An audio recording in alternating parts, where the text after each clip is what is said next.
The financial industry is at a tough juncture right now, faced with immediate challenges and tremendous uncertainty about the future.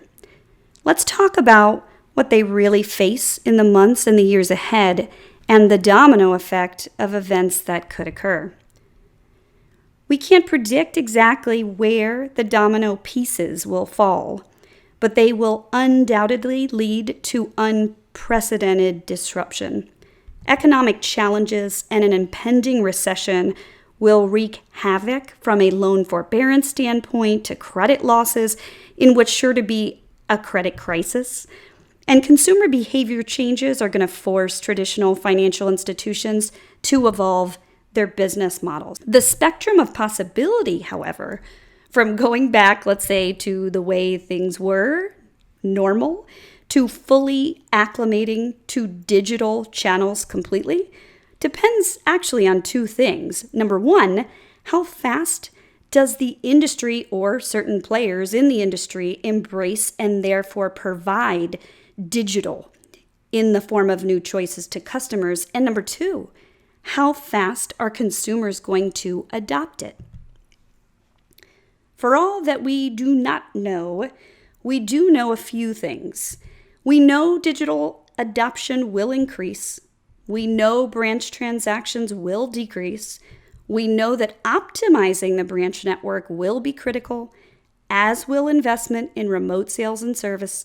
And for some, M&A might be the only path forward for survival. But focusing on that third point, the network cost must be addressed. It is currently your biggest expense, and most of them were designed and deployed for a different purpose than today's consumer requires and wants. COVID is a catalyst forcing those that have not addressed this yet to do so in what could be a matter of survival.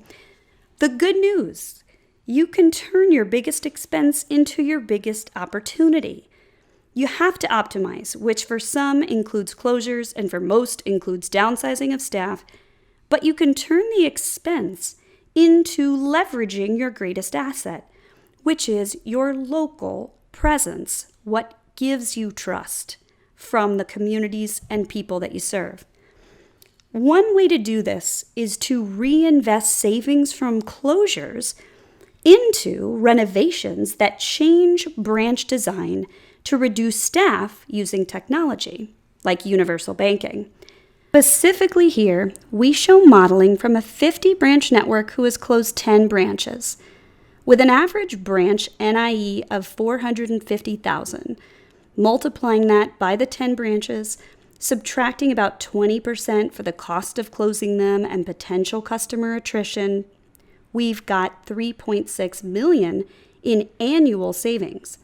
If that same cost is put toward renovating 8 branches into hub and spoke clusters like you see on the right, all with staff reduction, in combination with further hub and spoke staff reductions in the network, we can actually save about $1 million in net NIE. This savings, combined with future annual recurring savings, can be continually reinvested throughout more hub and spoke clusters in the network. So the roadmap could look like this. You begin by analyzing to figure out what you do.